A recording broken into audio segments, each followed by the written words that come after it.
everybody's around, if they can link in and just let me know that the sound is working. But I know that people are for me, so I might need to nip back out and come back in again. But if people are able to connect online, then that'd be fantastic. But I think my computer skills are somewhat yet to be explored. So let's have a see if we can invite. Hi, Mary Graham. Oh, so lovely to see you, Mary. And Bree, yeah, you've. If I was to go back into the Open Minds Island Conference live, and I couldn't work it out, so I just thought, you know what, I'll just come on my page. Hi, Tracy Boland, fantastic, it's working. I was thinking I was going to start inviting people, but obviously people have found me, which is brilliant, so I'm so glad that I've come here early, in the hope that people can find me. Hi, Marianne. Marianne, you're all the way in Ireland, just to let you know. I'm just hoping that people will be able to find me. We've got a couple of minutes before we start yet, just in case people can't. Hi, Lahila. Brilliant. This is fantastic. Hi, Sinead. Hi. This is just absolutely brilliant. I want to go to the Open Minds Island Conference page to do a live, but I did one yesterday and I wasn't able to do it. That you're in there that I hear all. Thank you so much, Breda and Mary. And hi, Nadine. And hi, Trevor. Great to see you. Absolutely fantastic. I'm going to try and hope that this going to keep on buzzing, but we're going to start in about 2 minutes. But obviously Storm Emma has had her say this weekend with regards to the Open Minds Island Conference event. Can everybody hear me okay? If you can just give me a shout out, then that'd be absolutely fantastic. But you're joining me here in Ireland. I'm in Carlow at this moment in time. I'm actually stranded, but my car's broken down, so I'm really wanting to get a message across about determination and about being focused and about just riding the waves, or riding the snow as it was on this occasion. Hi, Mel. Hi, Safina. Absolutely fantastic. You're joining me here in Ireland. I feel like I'm a TV presenter, but you're over here in Ireland. So basically this weekend would have been the Open Minds Island Conference that I've been waiting for about 45 years. But Storm Emma had her say with regards to that. It's breaking up a bit. Okay, so I'm not sure if that's my connection here. Yeah, so some glitches now and again. I'm not too sure if I can alter that. Maybe I'll just speak a bit slower if I can. And hopefully, if you can keep me posted in the chat box, that'd be fantastic. Not too sure what I'm able to do. Hi, Alan. Great to see you as well in prior. So, are we here? Yes, it's 7:30. So, I just want to say welcome and thank you, everybody, for coming. This weekend is the Open Minds Island Conference that's been organised for about a year. Lots of feedback. Okay, I'm not sure about that. Let's just hope that we can get through this, and hopefully the recording will be slightly better. So a year ago, I walked into the Open Minds Island Conference in Ireland. First of all, I just want to say thank you so much to everybody for turning up. Thank you so much to others for organising this event, that different of the snow. So basically the event's been cancelled and it's going to be rescheduled for later on this year. But I'd already arrived in Ireland before I got affected by the storm. But what did happen to me is that as I got off the ferry, my car broke down. So I'm currently stranded here in Ireland. I don't have a ticket to go back, and I'm going to be reaching out to the community to find out what my adventures are going to be here in Ireland. But when I walked into the event last year, I walked into the Waterford Doolis Hotel and I gave my book. My book is Life After Stress, Anxiety and Depression. And I gave my book to Sinead at the desk and said that I wanted to do a talk at this year's event. So the reason I wanted to do a talk was because I felt that I had something to say. But before I tell you what that is, the special gift today to all of you is that this robin is very significant to me doing this talk here in Ireland.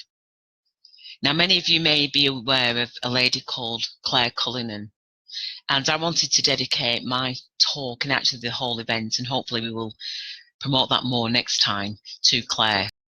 Many of you know Claire. I knew Claire whilst I was over in England. Okay, broadcast interrupted. Oh, I'm hoping that you can get to hear. So basically, Claire Cullinan, I don't know, again, if you want to interact, please do write into the box. There will be at the end of the talk a questions and answer. So do feel free to write into the box. Hi, Amanda. Hi, Chris. So Claire Cullinan was an amazing lady who passed away back in 2017. So just last year, around this time, Claire passed away. I was fortunate to have met Claire. So Claire was a lady who is an Irish lady who was on the radio, and I immediately felt her vibe. And fantastic, Reed, I'm so glad you can hear me.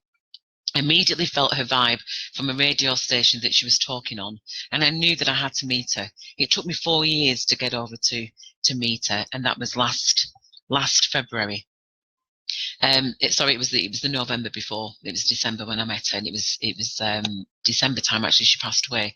So it's 2016. So I came over to Ireland. I didn't know anybody. I came over to Ireland after a operation, and met with Claire. I said I was going to be down in Cove. I'd had a dream. That's the first thing that I need to start off with. That I had a dream of ladies with funny hats. So I was sailing into an island. Hi, Michelle Potter. So glad you can make it. I was sailing in this dream, I was sailing into an island. And as I got off the ferry, I walked into a cafe and there were some ladies with funny hats. So this dream was about 5 years ago. And when I was listening to the radio, Irish radio online, I heard Claire's voice and thought, I need to speak to this lady. She's doing very similar work, and I'm sure we'd be able to work together somewhere along the line. So I followed that dream, and really part of this conversation is about following your dream. It's so important to follow your dream, to follow your heart and your intuition. Even though sometimes we want to work out how we're going to do things, life doesn't actually work out like that, which is, I shall share more about that as we're going along, as we know, because this weekend we should have all been in Dooley's hotel, but obviously the weather had something else in mind for us. So I came over to Ireland when Claire had said to me 4 years ago, add me on Facebook. And when I went on Facebook, she said to me she's got two accounts. And when I looked at one of the accounts, they're the ladies with the funny hats. Straight away, I just knew that I had to, and I was following my gut intuition. So Claire Cullinan, who, like I said, an Irish lady who's done a lot of work in the Cork area, I came over to visit her and I sat with her. We had a conversation, and 4 days later, she'd passed over. And that really was my experience in Ireland, because after then I wondered what I was going to do here in Ireland. I thought, what am I meant to do? And even now, as I think about her, she was an amazing lady in the short space of time that I knew her. So when I went along to the Open Minds Island conference in Dooley's Bar last year, I wanted to be with people, with a community of people that kind of got me, or nearly got me, if you will. But what I noticed was that each of us was speaking, or the speakers were speaking individually about their passions, about the research, about the truth, about things that they'd woken up to. And I knew that I needed to have a space. I knew I needed to step up and to share my story. But I also thought, who's interested in my story? But as I listened to each of the speakers, I connected with each of them on different levels. But what I didn't see, that I felt maybe this is where I could come into this, was uniting community. Because even though we were all there as a community, I left that conference as an individual. I went in as an individual, left as an individual in many ways. And I just thought, I wonder what I can bring to this community. How can my work impact the community here in Ireland? Which is why I had to do this slot. I was the final speaker. So right now I would have been on the stage at Dooley's doing this. So I want to start sharing my story, if that's okay. I have asked if people want to put questions and answers. There will be at the end a question and answer space. for people to be able to ask some questions. So my story, it didn't start out as stress, anxiety, and depression. And I hope that you're able to see this, because this is a book that I put together. I remember going into school and sitting. Actually, I walked into school on my first day, and I remember the teacher saying to me, go and play with all the other children that were fighting to get into the Wendy house, as they were called then. And I remember feeling highly sensitive, that I didn't feel as though that would have been comfortable for me. So what I did at the age of 4 years and 11 months was to take the chair from under the table, turn it round, and sit down and wait. And that's what I would have been doing at Dooley's Bar today, was just sitting with my book and waiting. Because what I realise now is that as a highly sensitive, empathic person, I would pick up on energies within that space. But at the time, I didn't know that. So I remember recently I was interviewed by Jo Lomax, and she asked me, when did you wake up? Hi, Bridget. When was your awakening? My awakening was at 4 years and 11 months, when I knew that I wasn't going to compete. So obviously I'd set a challenge up for myself, because I love caring for people. I love empowering people. But my only way of knowing was the profession of care. So I trained as a social worker. I was the only one. In fact, actually, I'll share the story, because it will become clear. So hopefully you'll be able to see this. So my story in my adult life was when I started to wake up to, I had to look and do this a different way. So the biggest, and I realise you won't be able to read this. Yeah, totally, Brian. Great to see you. Thank you for being here. And absolutely, we are here to raise the vibration, because Storm Emma happened for a reason. But I knew that as the final speaker, I had to come and say something. So these are questions that I'm asking you this evening. Is, in the meantime, whilst you're busy doing, how is your being? Because many of us are busy doing all sorts of different things. Many of us are looking for different ways of doing things and working together. My biggest passion is to work together in community. So all the way through this presentation, you're going to hear this is about working together in partnership. This isn't about losing sight of who we are and the gifts that we bring. This is about how can we all work together. Hi, Mel Lintop. How can we work together for the betterment of humanity? Because I knew at 4 years and 11 months that I wasn't going to compete. If our education system teaches us about competing with each other, how on earth are we meant to survive in a society, in a community that is built on external gain? These are some of the questions. So including you is our family, is our community tree. Share with us and you will see that your concerns and problems too are shared by people like me and you. A place where you can be yourself. So leave your labels on the shelf. Identify what you have to offer in order to make our world a better place for others. Because the reality is we are all here, and we're all here on this call to make a difference, not just to our lives, but to other people's lives. And I don't feel like I'm preaching to you, because I'm not. I'm just sharing my passion. My passion is to unite humanity and to bring us together to work in a different way than what we've been taught. So, do we have something to offer? Every single one of us have got something to offer. This weekend, and it's going to be part of the reschedule if I'm still around in Ireland, is about developing a well-run community. Each of us belong to a community.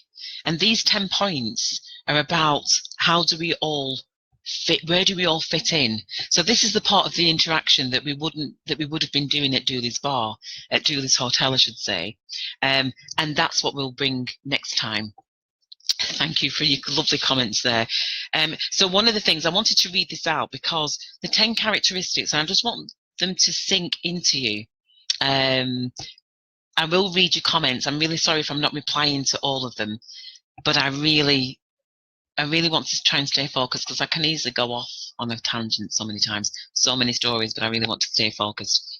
The 10 characteristics, and I really would allow these really to sink into you, because at the event, this is what we would have been doing. We would have been identifying one of these characteristics that you fit into.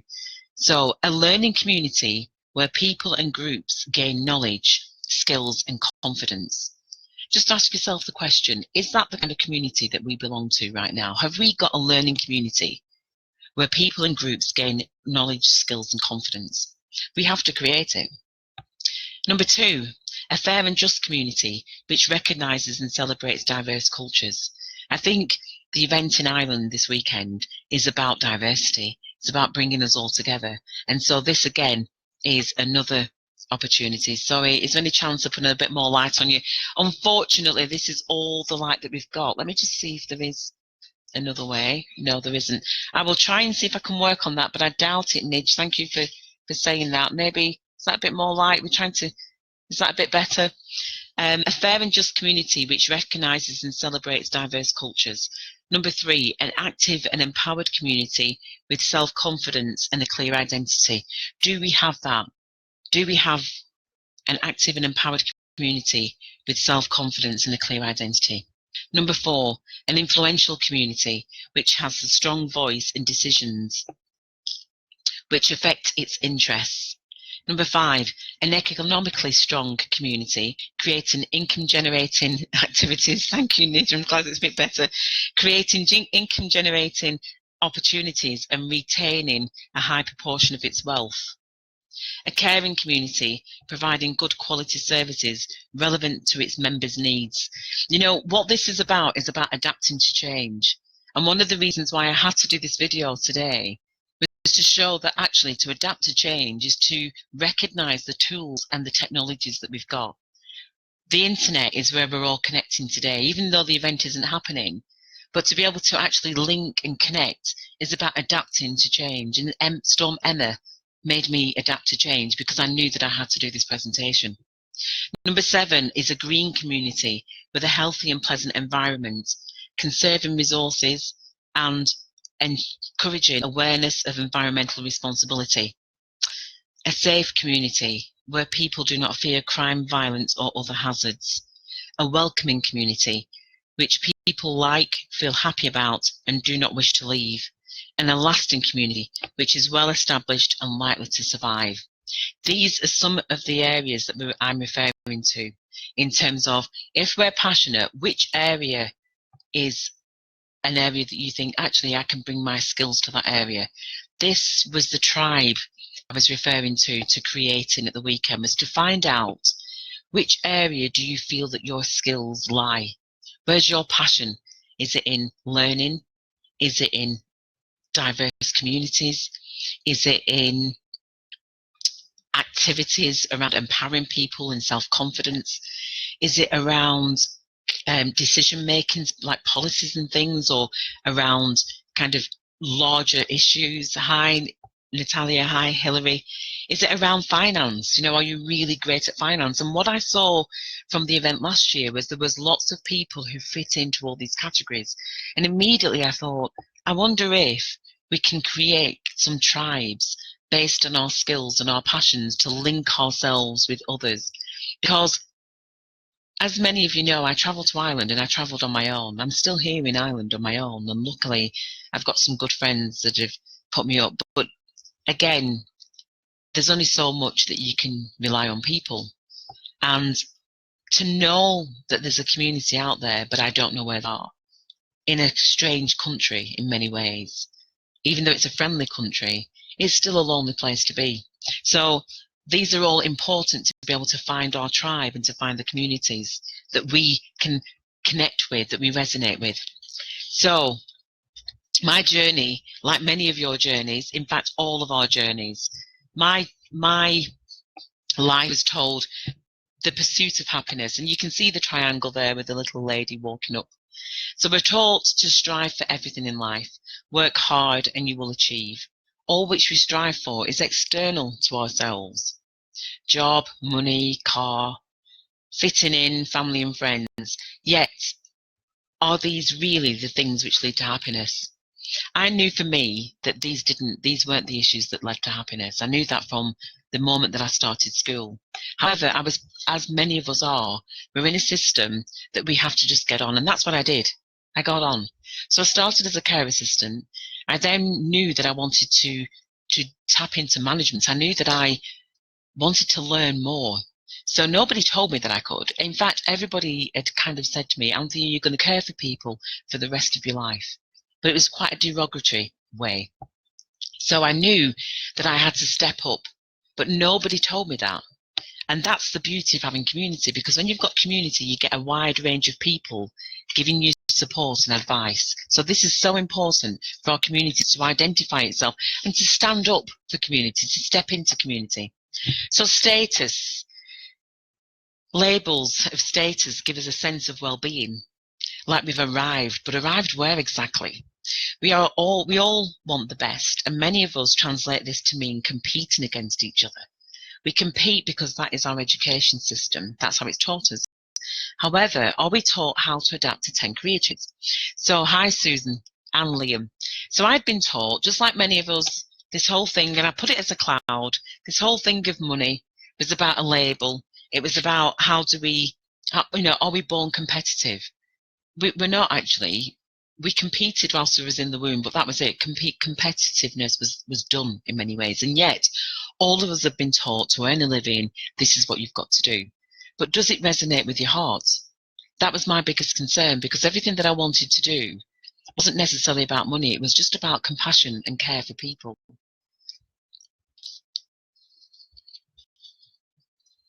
This sense of well-being. Does this competitiveness assist our sense of well-being? So as we can see, everybody's been brought up in the same way. Get out there, get a job, work really hard, get as much things as you can, surround yourself by so much external, and yet does it fulfill us in our hearts? Does it make us happy? So this is a reflection. Does this competitiveness assist our well-being? Well, we read in the newspapers, or maybe not, maybe more online now. We read every day the increase in stress, anxiety and depression, the cost to employers of human resources breaking down higherly, and the suicide rates of young people. That's my biggest passion, is about the young people.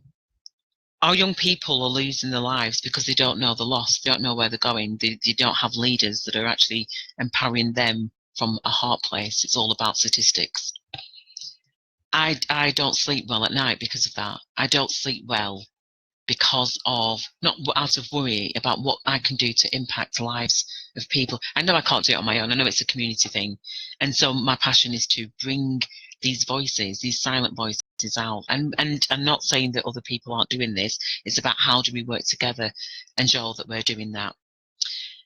We also hear about the unhappiness at growing up surrounded by a sense of lack, the increase in alcohol and substance abuse, the visible evidence of unhappiness and the increasing waistlines of many people around the world. Is this evidence of a well-run and functioning community? Well, we know that it isn't. I mean, I'm preaching to the converted. We know that it isn't, but what do we do about it? Many of us can feel isolated in our journeys. Many of us can feel like we're not doing enough.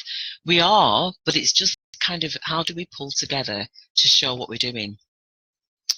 So when crisis hits, and I know about crisis certainly from this weekend, then it does make you, this aware and awakening, which is the title of the conference. So it's something I've been using for a long time. It's about creating balance. You can see that there's, creating a life balance is not always something that we think about or plan for. Many of us spend our lives exchanging our time for money and discover often too late that there is an imbalance somewhere else in our lives. And it's often in times of crisis that we become aware of such imbalances and sometimes resort to acts of desperation in order to resolve them. Are you investing time in you? So basically, for myself, I was working in the care industry that in many situations didn't resonate with the same values that I had. So one of the biggest things that I realized was about values, and that comes out again in the book.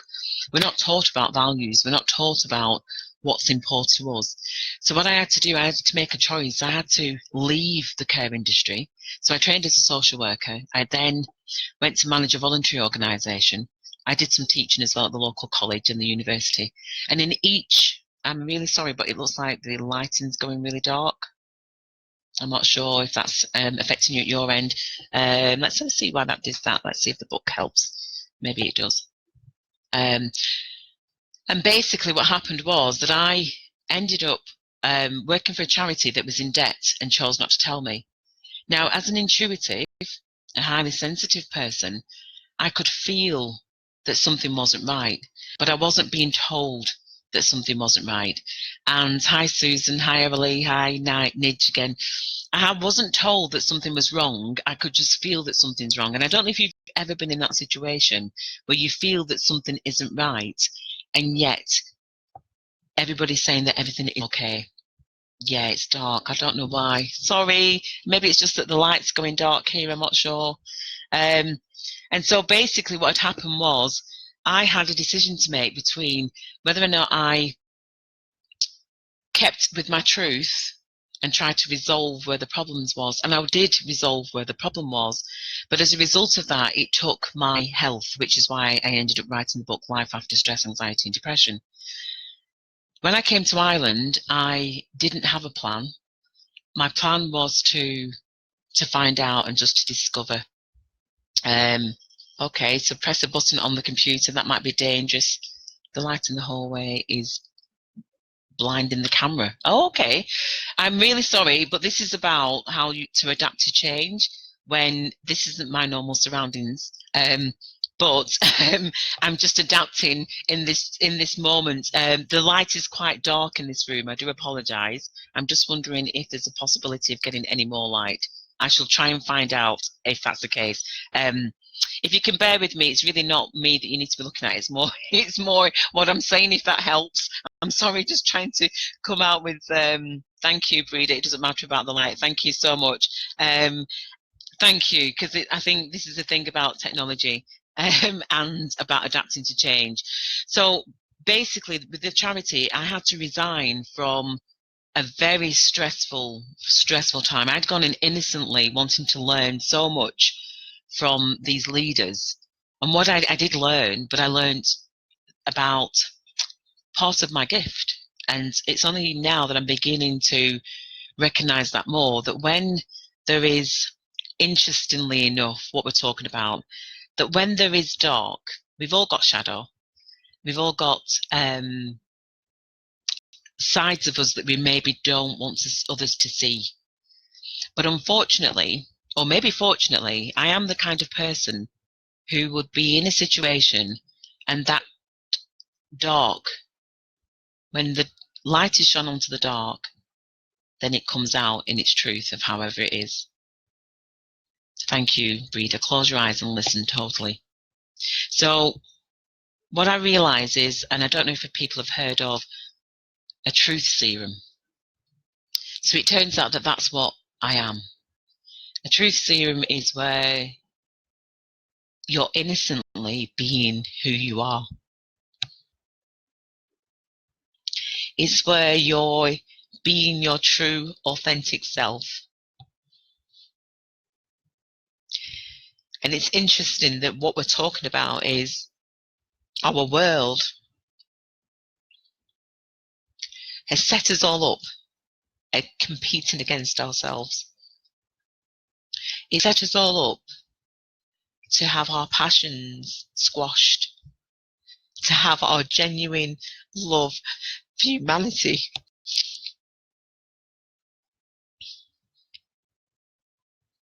And the reason why I cry isn't, and it's funny because I cried exactly the same last year. And I remember a chap patting me on the shoulder and saying, my wife does that as well all the time. And it's about transmuting the energies. It's about healing. It's not out of deep sadness. It is out of deep sadness, actually.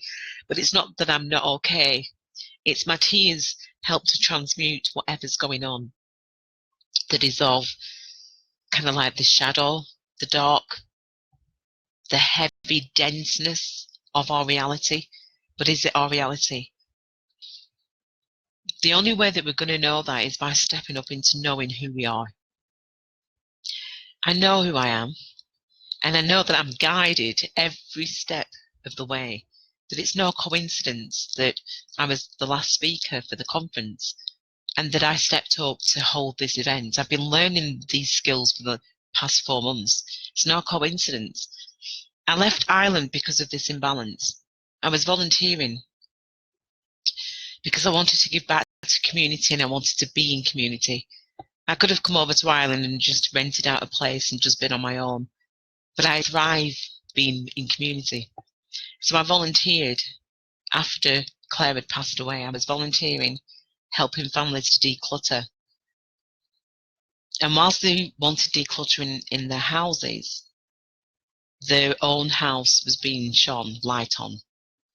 And as a result, I went to the Buddhist meditation centre down in Zojambera. And immediately as I stepped out of the car, my ankle was injured. And the last time that I remembered that had happened was about 10 years ago when I was on a cruise. And I don't know if you're going to hear this, but it's really quite important in many ways, because our history has been denied us. As you can see, I'm a black woman who was born in England. Displacement is a real key thing. When I was on the cruise 10 years ago, I dreamt about the cruise. I dreamt that I was going to miss the cruise. I knew that it was a hot country. I had to cancel the cruise and go 2 weeks later.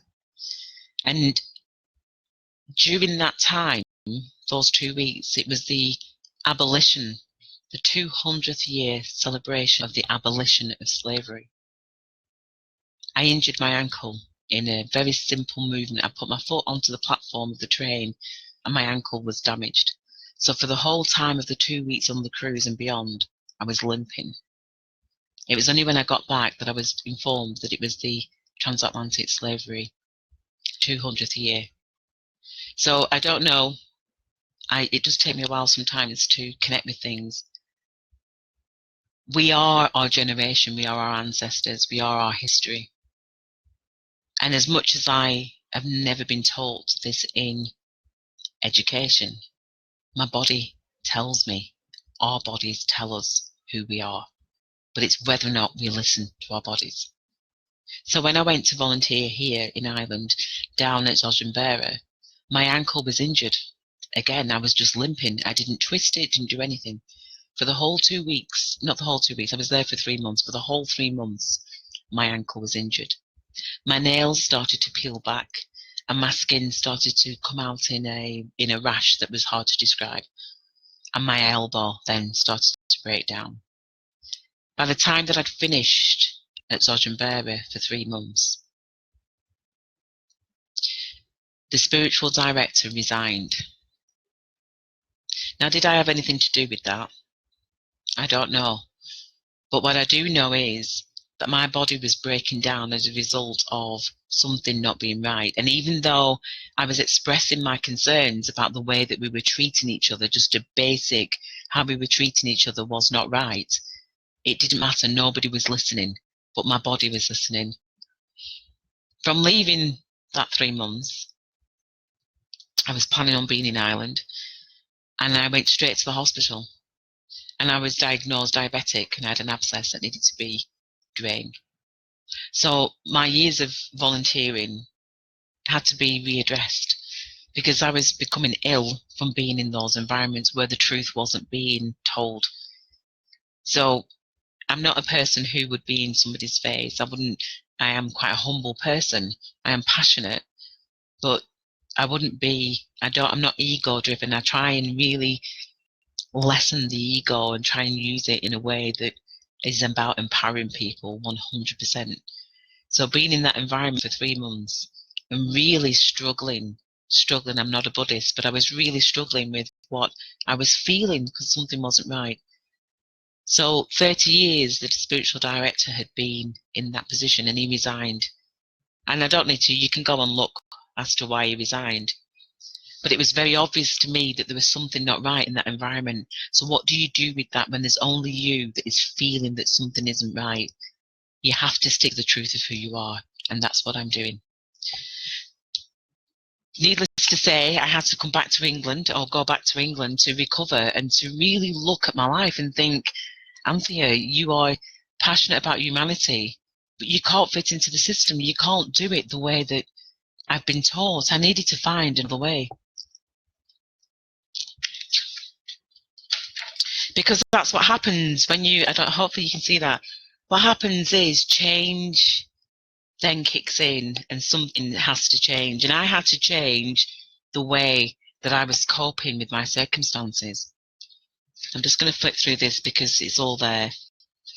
Money is one of the biggest areas. That cloud kind of like is over all of us. It can bring so much in terms of, it can bring us so much, but it can also be such a hard thing to, when your only way of exchange is money, you know, that's when we need that community. That's when I'm completely been reliant upon community here in Ireland right now. And I am stranded. That's the bottom line. I'm stranded here in Ireland. And where's the community? Our health takes a dip. Our health takes a dip. But the thing is, and you can see here, there's choices. Each way there are choices, and we can choose which way we want to go. For me, I recognise the choices as a big magnet that pulls us back into the material world. And there's a little inner voice magnet that says, look, this is the right thing to do. But because our structures have been built so much on the material, many people have lost sight of who they are. Many people have lost sight of, you know, when I came over on Wednesday, I got off the ferry and I was driving literally down Black Rock Village, and the car just decided that was it. She was done. And she just stopped in the middle of the road at the lights. And the man and I was in the middle because the man at the was at the right hand side of me, and he just said, "Are you okay?" And he came out of his car, absolute angel, came out of his car, moved his car where it was safe, beckoned some other people to come and help push the car to the side, waited for me whilst I rang the AA. Rang the AA and he said, I will wait with you until you've got through. And he did. And then the number that I was given was the wrong number. So then that was it. I was left in the middle of the road, unaware of what I was going to do. Then realised that my phone that my friend had given me had internet access. I was able to ring round. And I did say to Trevor that I'd asked Damien Dempsey if he could come to the end of the performance at the conference to sing the community song that he's got on one of his albums. And I ended up ringing Damien Dempsey's brother through another long story, and that's still in the making, but his brother is a mechanic. And so I rang him, who was in Dublin, and asked him help to find out what I needed to do with regards to getting towed from Black Rock to Carlow. That wasn't going to happen. The AA would take me to the local garage, which they did, and then I was towed from there, and it cost €344. The money that I would have been using to get back to England, the money that I would have been using to pay for my hotel. So that's my situation at this moment in time. Has it stopped me from doing what I'm passionate about? No, it hasn't, because for me, you are all important, and this message had to get out there today. So choices. Sometimes our choices are a bit limited, and we have to be very creative. The biggest area is the Valley of the Values. And in the Valley of the Values is a place that I call my own, a place where many tears are shed whilst I struggle to understand in my head. For in this place my heart is free to express itself and simply be myself, come rain or shine, a place where I longed to in order to belong. And this is what I bring into the community. It's so important for all of us to recognise that's a belonging, to recognise our values and what makes us who we are. It's not something that we're taught in school. It's something that we all uncover ourselves individually. What I'm empowering people to do is to do that collectively with the 10 characteristics of a well-run community, but also individually through writing and telling their story. There's only you that qualifies to tell your story, nobody else. I have done this process in a way that we are in control through self-publishing. So we're in control as to where we distribute our story, but each and every single one of us, right even up to here at this point, there's only you that can write your story, and I encourage you to do it. This is a formula that was created. The reason why it was created in 1712, when I went over to America in 2003, I should say, I was presented with some information that I didn't know. My school hadn't taught me this. I'll just try and move a bit closer so you can see the light through maybe the camera of the screen. And so what had happened in 2003 is I'd gone over to America, and again I dreamt about that, and I wasn't expected to be going over there. I resigned from work in 2000 and didn't have a clue what I was going to be doing with my life, but I knew that I had to share my story, so I started writing. And I was over in America, and I was presented with a piece of paper that was referring to a man called William Lynch. And William Lynch was talking about how he was disturbed by the stench of a hanging slave. And he presented his presentation in a formula of how to set us up against each other based on the colour of our skin, the texture of our hair, the colour of our eyes, our abilities, or everything, or the size of our bodies, tall, small, age. So the whole system, which probably was way before this, in 1712, set up to divide and conquer against ourselves. And he said, if you do this, if you implement this, where you build mistrust in the community, then this will last for at least the next 300 years.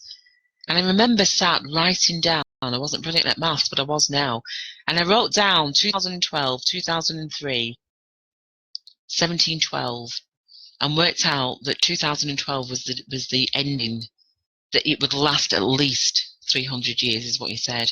And I didn't want to accept that I was part of that, but I could clearly see that I was part of that, because I know that my experience has been very different from many people. And I want to bring it to the community, because one of the experiences was that I was saying that I was stranded in Ireland, one of the guest speakers for this Awake and Aware event. And when I saw that there was a lady who was a guest who was also stranded in Dublin, I noticed the support from the community, and I thought it was fantastic and it was essential. And at the same time, it did make me think, I'm stranded in Ireland and nobody's reached out. And maybe because I hadn't told, and I know that it was a frantic time. But at the same time, it made me aware of that difference. And maybe it's because I ask, because I've been so used to just doing and being resourceful. And yet, it's in times when, it's times like now that I know that at the end of this call, I need to ask, what are the solutions for my current situation? I'd like the community to know that. I'd like you to write that in. What is my solution? And I won't even say what I was going to say then, but I'll hold back. So values, for me, it's about how do we demonstrate that value? How do we share that value? Because I know for myself, I needed to do something different. What I needed to do was to start off with a seedling. You maybe can't see that there. We're all seedlings. We're all little seedlings that is kind of underground. All of us have been born into this space, but do we ever tap into here? Yes, we do, but we don't necessarily do that together. It's an individual road. However, it's also, we can do it collectively. What this process does is helps us to work collectively. It shows us who we really are. The new qualification, as far as I'm concerned, is not about a piece of paper. It's about many pieces of paper where you share your story. Because for me, true authenticity is about you going into your space and sharing the truth of who you are. Because, as I said before, as a truth serum, the truth will be revealed. There's so many stories that I'm holding back from sharing with you, because I could share them, but at the same time, there's just so many. So I'm just trying to pick out in my head which ones to share. So one of the biggest ones about nurturing seedling is knowing who you are. It's strengthening your foundations of who you are, because we are all criticized. Like I've said, the system was set up. We're about criticizing people based on lots of different things.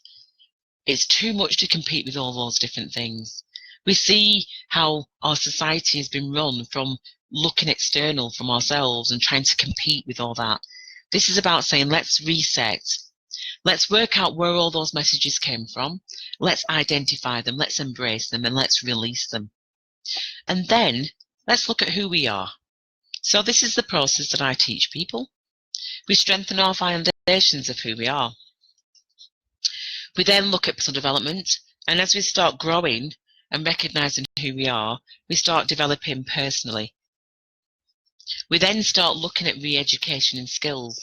And that isn't about going back to school. That's about recognizing who we are. So I know when I cry that it's not out of pity, it's not out of sadness, it's out of healing.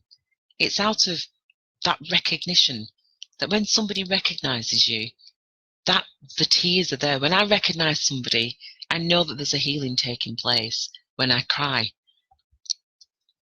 So as we grow with these new skills in our foundations, we become facilitators of change, because we're facilitating our lives. We're facilitating change in our lives. And that's so important, because once we recognize that, it's so important for us to recognize each other, because we haven't been taught how to recognize each other. And you know what it's like. You can meet somebody. I've just met somebody today, Breda, and she's been an absolute angel, just sending messages of mine. You know, I've just been kind of like, just didn't get this happening today, because we were going to go down. I was going to go down to Waterford. I thought, right, I'm going to go to Waterford and I'm going to film this from Waterford, sneak into the room and film it, just because the weather's cleared up. But obviously that didn't happen because the car's still not working. That wasn't happening, but it was great to be able to link in with the community and to have Breda sharing and acknowledging my situation. So facilitating change is all about us working out who we are, building our foundations, and then becoming facilitators for other people. So the beautiful thing about this is that it's duplicatable. So as we share our story, our job is to pass that baton on to the next person and help them to share their story. So it becomes a community of like-minded people. Because the reality is, what is like-mindedness? For me, like-mindedness is just being open to speak your truth. Authenticity is the new way of being, because people are allowed to be themselves, but to know that there are communities that you're able to tap into that will understand you, and understanding in the sense of just being able to listen to people, just being able to offer that listening ear. When I was in the middle of stranded and I rang the AA, I really didn't know what to do. I really didn't know. And I am a very usually efficient person. But when you're in that moment of shock, I think actually the first thing that I did was cry, because I just thought, I've got to get to Waterford, you know, and then the whole nation's on shutdown, just, you know, on shutdown. But obviously I was meant to be here. And I rang up the AA and I just said, I'm so sorry, but I just needed to have a listening ear, you know. And sometimes that's all that we need, is just somebody to be able to just have that listening ear, to shed a bit of light where there's a bit of dark, you know. That's all that it is. So facilitating change is very much about that, is having people who are walking their talk and showing people that actually it isn't about who you are, where you're born. It's about your truth. It's about sharing your truth. And how do you do that in order to better humanity? I believe that what's happened is, as we start doing that and we start speaking our truth, we do start getting different ideas that are about how do we bring ourselves intuitively to solve problems, because we can solve problems intuitively, because you know what it's like. You just surrender it. You surrender it, and all of a sudden the answers are there. And that's what happens when you start letting go of all those external things that you think matter, but in the grand scheme of it, they really don't, because we're not in a box. You know, when you think about when people die, that's the only time that they're in a box. We've never been in a box, and yet we try and contain and control everything. And I think for me, this has been a perfect example that this weekend was completely out of control for all of us. And yet for me, I was just still on my mission, and nothing was going to stop me. I think, like I said in one of the videos, was, you remember the Dirty Dancing? It's nobody's going to put baby in the corner. I felt like that. I was like, do you know what? Storm Emma is not going to stop me from reaching out to the community that I love, you know? This has been a 45-year dream. It's like there was no way that even Storm Emma was going to stop me, you know? Even though the internet was a struggle to get on and we've got no light now and all the rest of it, but we're still here, you know? So the reality is, it doesn't matter. The hurdles are there to climb over, you know? So social empowerment is about developing those leadership qualities, because we have to go through a program of detoxing from all the things that we thought was right. And it's not that they were wrong, it's just that we need to find that place that's comfortable for us, that resonates with us, that feels right, where you're able to feel, you know. I'm not sure which communities you're able to go into where you can just be your true, authentic self and where you're accepted for who you are without people making judgments. This is the kind of community that I want to belong to. And what I've realized is I need to lead with that. But it's not my community, it's our community. So for me, living at this moment in time as an individual feels really alien, because I just feel like we're all meant to be together, you know. And being able to connect with each other. So that's a social entrepreneur. And then the ambassador of change. And the ambassador of change, they basically they've got the foundations and they support strategies on a big scale. You know, one of the things that I ask, my game, which is Empower in an Hour, I ask people, what are some of the biggest challenges in the world today? I'm asking you now, actually, if you can put into the box, because this is supposed to be an interactive session, and I was wondering how we did that online. But I know that we're almost into the time of asking questions. I think we've got another 10 minutes, and then we're into asking questions. So be thinking about some questions to ask. But one of the questions that I would ask is, what are some of the biggest problems in the world today?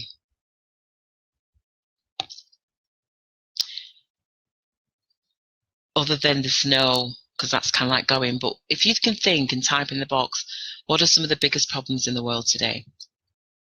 Because as we identify what some of those problems are, I also then ask the question, and how are they affecting you? Because what this process does, it takes you from who you think you are based on your experiences in your past, who you are now, and who you want to be in the future. And it's really quite interesting, because as I'm thinking about that, we cannot see who we want to be based on our past view of who we are, unless we work out, who are you? Who are you? Who makes you up to be who you are? And whilst we might feel like we've got it all sorted, we actually haven't. We actually haven't got it sorted. And the reason why I say that is, if we did, our world would be different. Our world would be different. So unless we look at our past and look at how our past has made us who we are today,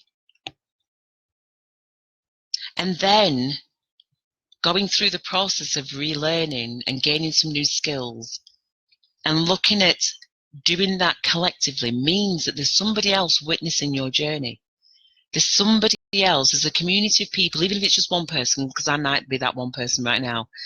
There's one person who's been able to shine a light to say, you are more than what you think, because we all are.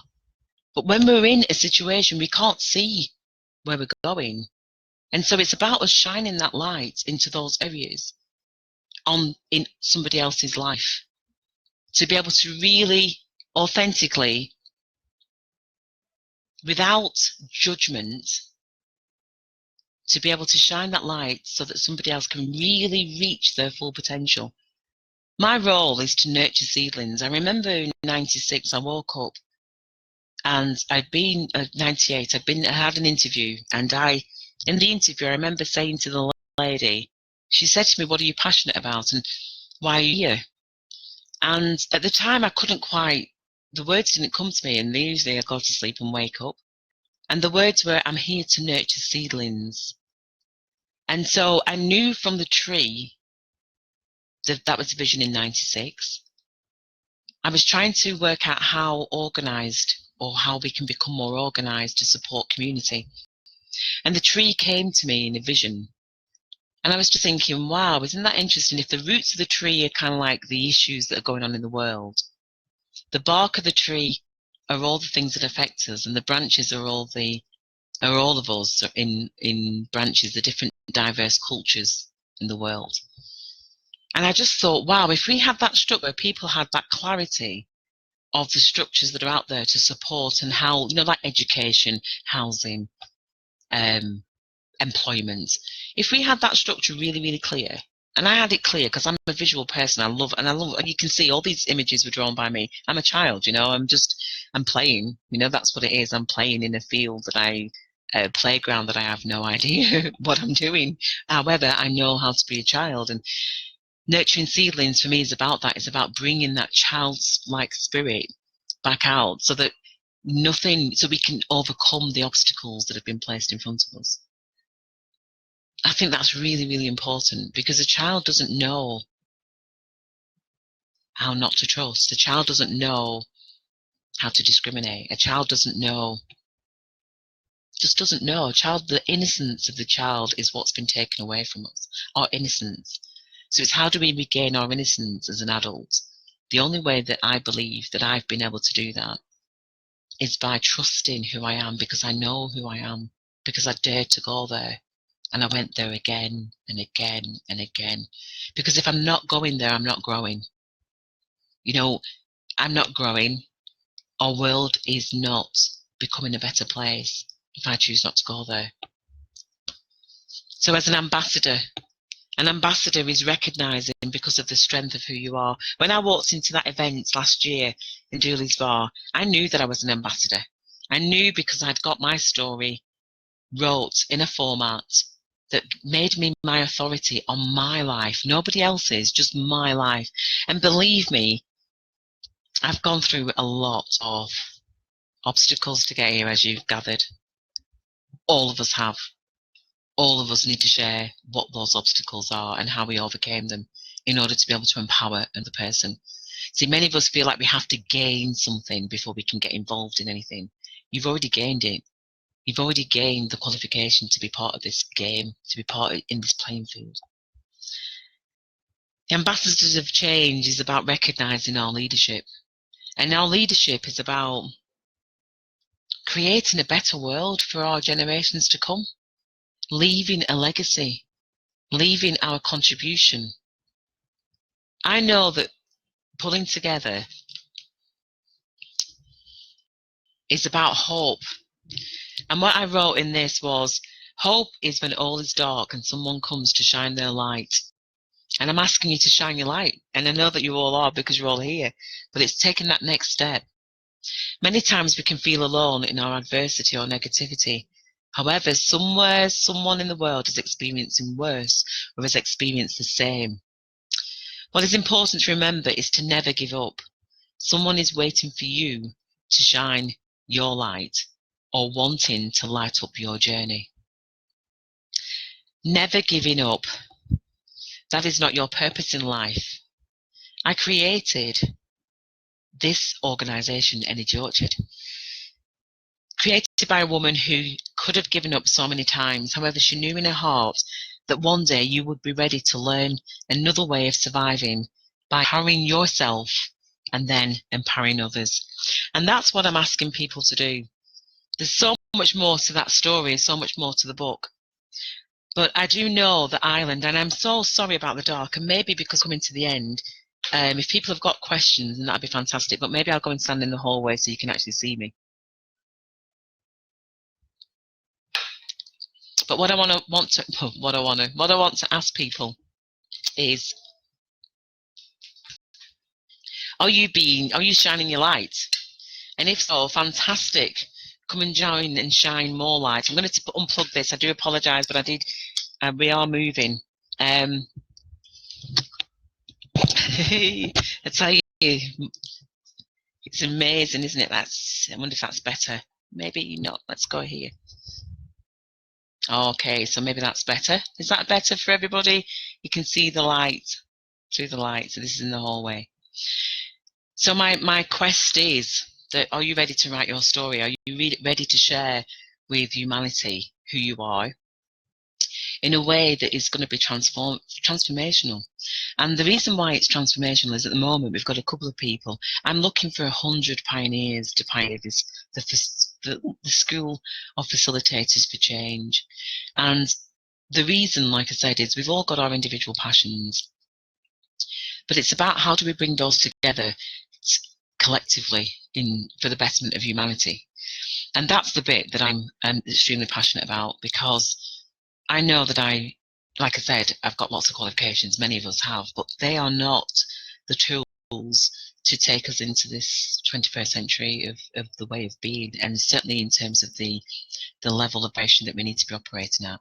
The majority of us maybe know who we are, fantastic, but this is about challenging who we are in a respectful and trustworthy hand-holding space. So part of that is finding our tribe. Part of that is writing our story. I have got on my website 10 reasons for writing your story. And I would ask each of you to go and look at that. If it resonates with your heart, then join me, because I'm going to be doing some sessions like these. So it's all going to be online until we can all meet up. And what I do is go through the 12-week program. And it's basically writing your story in 24 hours. And that's how long it took me to write my story. Half of the story has already been written for you.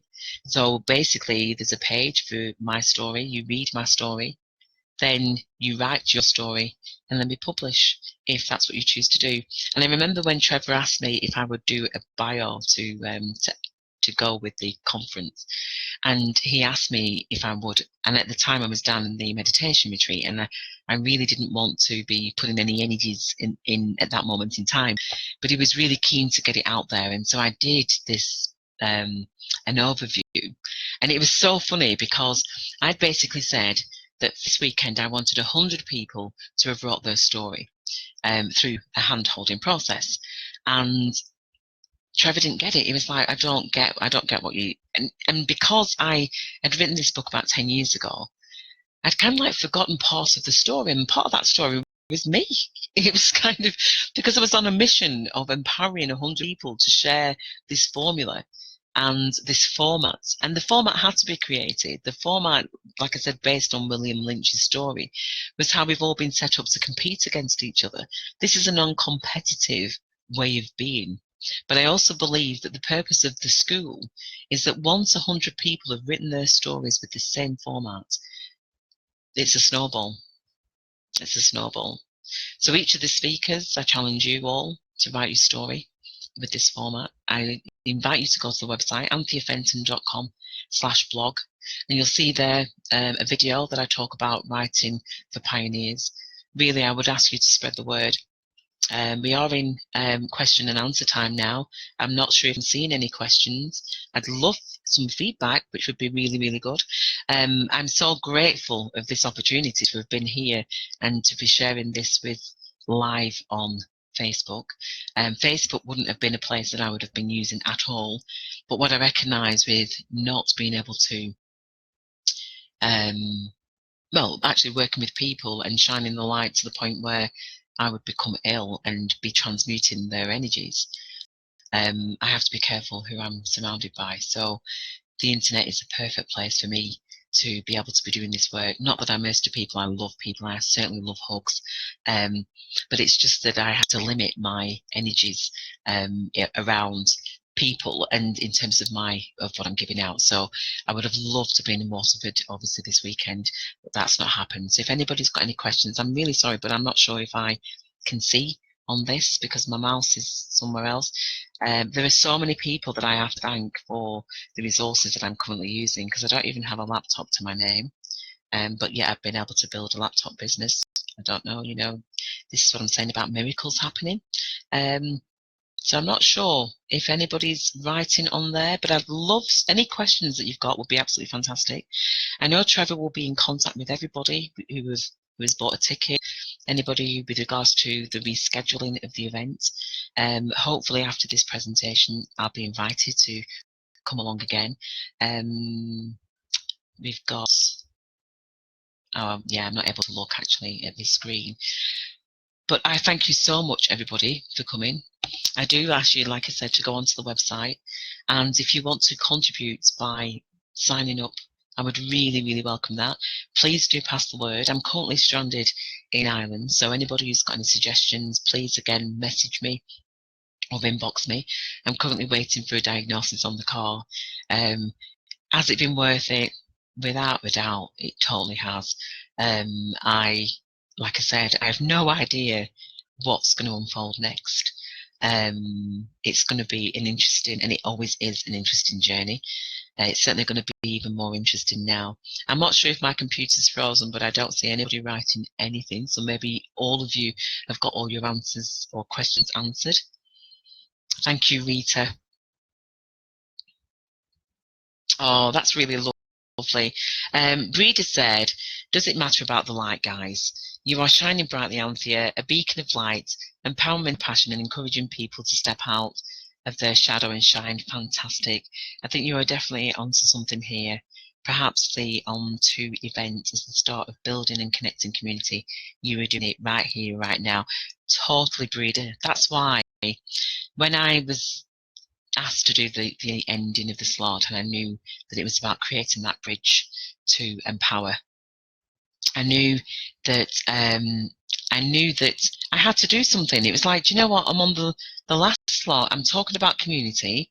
I've just been learning for the last 4 months how to market online and to use social media, which I said I've been quite averse to it really. And obviously, especially with the topics that we're talking about at the weekend. And then I just thought, this is incredible that all this has come together, and here I am. I had to do this online. There was no other way, actually, that I could have done it in many ways. So, yes, without a doubt, it had to be. And it's so necessary. So the reality is that, yes, we can have communities come in so many different formats. So let's use the internet as a way of building community. Like I said, the book will be written in community in this way, but I do want to have empowerment sessions where people are able to come together and play the game, because the game is incredible. What's that? Thank you. Yeah, Rita, you're doing great, and we're listening intently. I so appreciate that. And thank you, Trevor. It's all good, Anthea. That's all I can see. I can't see anything more there. So it looks like Trevor's okay with what I've been saying about the conference. But I really do thank you all. Each Sunday, I come here on my Facebook Live page, and I do quantum clairvoyance. And the reason why I do the quantum clairvoyance is about energy healing. Brilliant, it's all resonating, Trevor. I do energy healing because it's about raising the vibrations, and it's about oh, brilliant, Mel. I'm glad. Oh, you see, the messages are just starting to come through now, so I do apologise if you felt pressured to be writing something, but I'm just really reading now. I think messages have been coming through quite late. The quantum clairvoyance is getting that language out there, because many of us, there isn't a language to energy. There isn't a language to love. It just is. And yet, that was the thing about recognizing that I knew that we had to close this event energetically, because despite it not going in the way that we wanted it or thought that it should go in, I knew that I couldn't rest without actually closing down the event. And believe me, Breeder knows, an hour before trying to connect online was like, okay, this is maybe not going to happen, maybe I can do it on my phone, but I can't hold the book. And it's just amazing how life is. But eventually we managed to connect.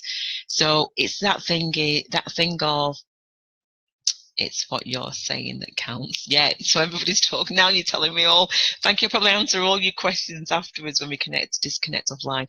It is about resonating, isn't it? And that's the purpose of the quantum avoidance. It's about what we resonate out. And what happens is, as people come online, it's so easy to pick up on the different energies. But I do believe that that's part of our learning. I remember online many years ago, and it was the online dating scene.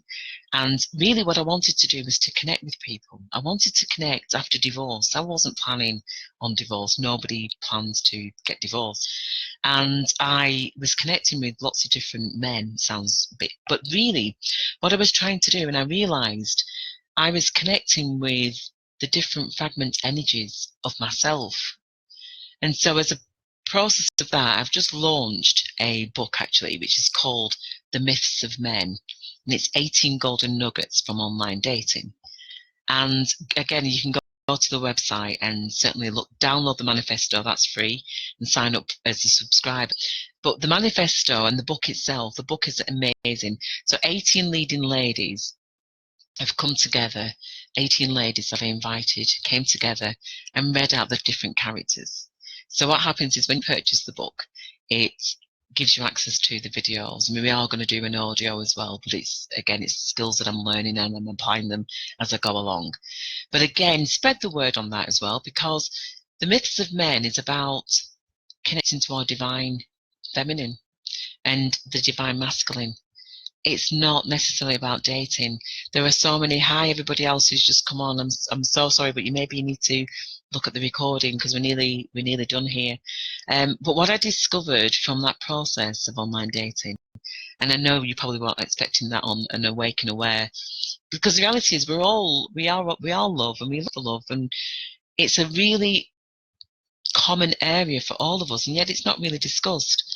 And what I found was that it wasn't about finding the one, but becoming the one. And so I teach people through that process of, how do you find who you are?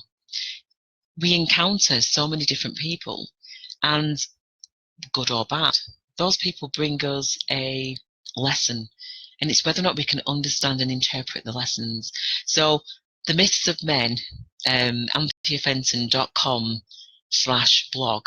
On there, like I said, on the website, you'll see the manifesto. Download the manifesto. It's a gift back to you. It's free. And that's what I launched last week, which is quite interesting. Trying to read a little bit more. Thank you, Trevor. Oh, Damien Dempsey is I can't quite see that. I'm hoping it's a positive word, Nidge.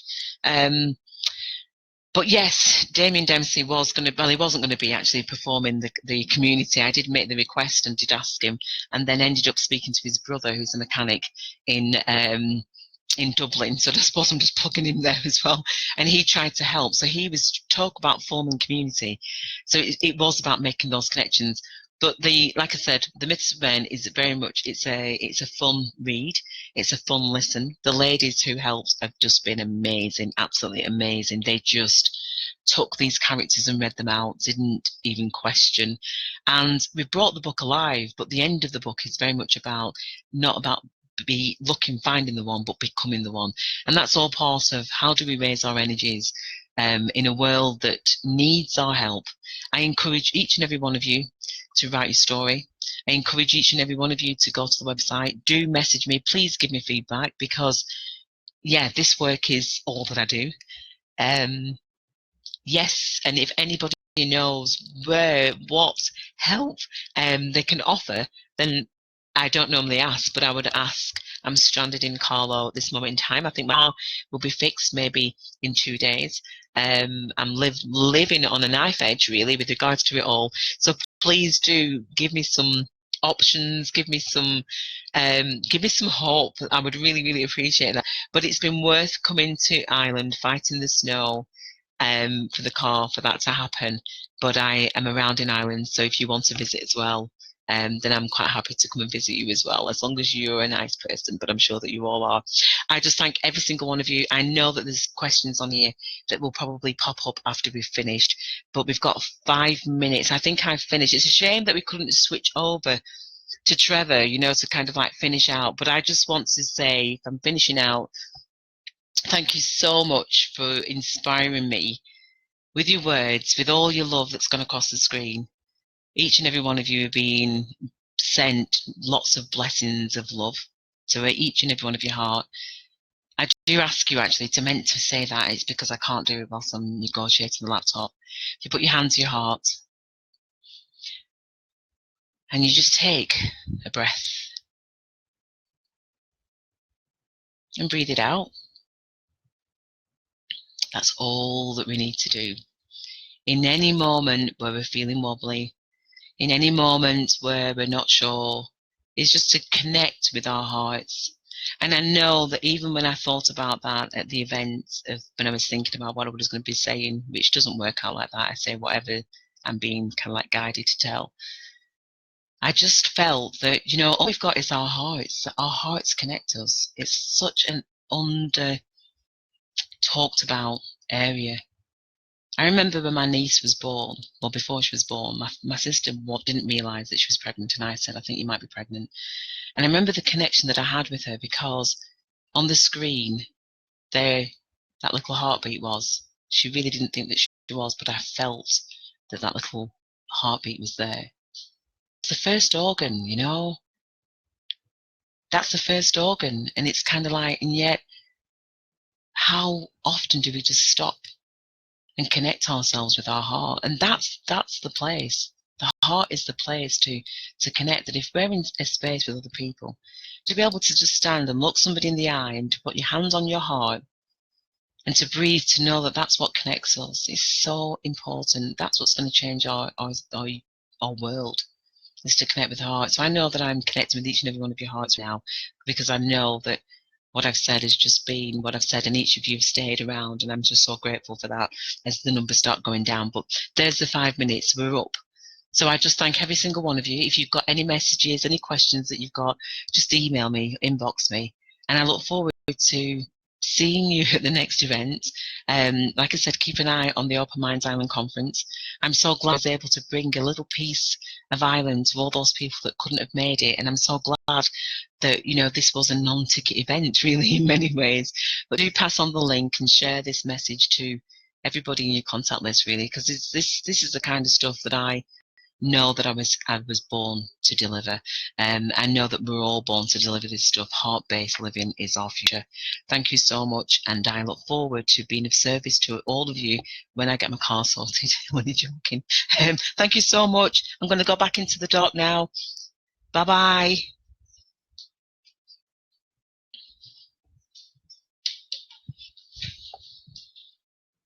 I know that you're all still there as well, or some of you are still there, because it goes. Thank you so much for all the love. I really, really appreciate that. I'm just plugging in the mouse and then I'll be able to disconnect. Do share the link with anybody who couldn't make it. And Trevor, we'll hopefully have a conversation. Yeah, Damien Dempsey, I can see that now he's a top bloke. I look forward to meeting him. Thank you so much, everybody. Good night.